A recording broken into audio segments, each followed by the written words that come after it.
Hi friends, இந்த வீடியோவில் வந்து நம்ம என்ன பார்க்க போகிறோம் அப்படின்னு கேட்டிங்கன்னா, நம்ம எல்லாருமே எதிர்பார்த்தபடி வந்து தனுஷோட ராயன் திரைப்படம் வந்து மாசான ஒரு ஓப்பனிங்கில் வந்து நேற்று வந்து ரிலீஸ் ஆயிடுச்சு. ஸோ ராயன் திரைப்படத்தோட முதல் நாள் வசூல் என்ன அப்படின்றத இந்த வீடியோவில் நம்ம பார்க்க போகிறோம். ஸோ நம்மளோட நடிகர் தனுஷோட 50வது திரைப்படமான ராயன் வந்து நேற்று வந்து கோலாகலமாக வந்து ரிலீஸ் ஆச்சு.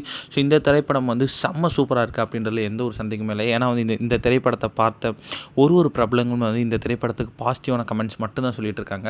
ஸோ இந்த திரைப்படம் அவரோட 50வது படம் அப்படின்றதுனால வந்து கொஞ்சம் ஸ்பெஷல் அப்படின்னு சொல்லலாம். அதனாலே வந்து அவரே இயக்கி அவரே நடிச்சிருக்காரு இந்த திரைப்படத்தில். ஸோ நடிகராக மட்டும் இல்லாமல் இயக்குனராகவும் வந்து இந்த திரைப்படத்தில் ஜெயிச்சிருக்காரு அப்படின்றது வந்து நிறைய பிரபலங்கள் வந்து முக்கியமாக சொல்லியிருந்தாங்க. ஸோ ராயன் திரைப்படத்தோட முன்பதிவிலே வந்து நம்மளோட ராயன் திரைப்படம் செம்ம பெரிய ஒரு வசூலில் வந்து செஞ்சிச்சு.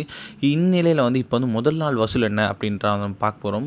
அதாவது நம்மளோட முதல் நாள் வசூல் கிட்டத்தட்ட வந்து 17.5 கோடி வரைக்கும் வந்து உலக அளவில் வந்து நம்மளோட ராயன் திரைப்படம் வந்து கலெக்ட் பண்ணியிருக்கு. இது என்னன்னா நம்மளோட தனுஷோட திரை பயணத்திலே வந்து இதுதான் வந்து அவரோட ஹையஸ்ட் ஃபர்ஸ்ட் டே கலெக்ஷன் அப்படின்ட்டு வந்து ரசிகர்கள் கொண்டாடிட்டு இருக்காங்க.